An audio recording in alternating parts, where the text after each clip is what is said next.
চারা সংগ্রহ করে বাগানে লাগান। পরে তিনি আরো 75টি চারা সংগ্রহ করেন সৌদি আরব থেকে। এখন সেসব গাছে থোকায় থোকায় ঝুলছে খেজুর।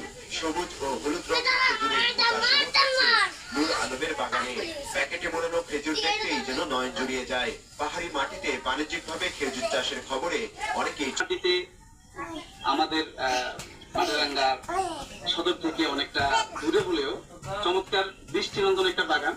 2019 সালে খেজুরের চাষাবাদ শুরু করলেও গত 3 বছর ধরে সেসব গাছে ফলন আসছে। গত বছরও 2 লাখ টাকার খেজুর বিক্রি করেন তিনি।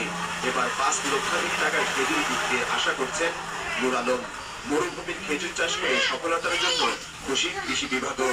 অনাবাদী পাহাড়ে খেজুর বাগান সম্প্রসারণে উদ্যোগী কথা জানান কৃষি কর্মকর্তারা।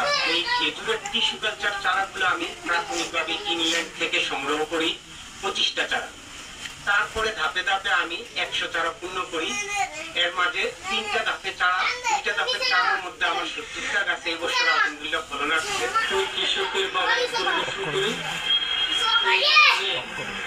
অনেকগুলা খেজুরে প্রায় 120 থেকে 30টা গাছে ফলন এসেছে।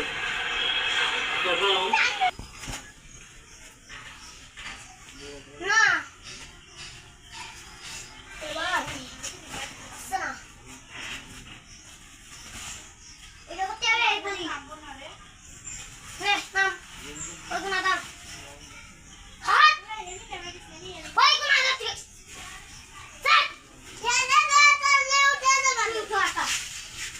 Go.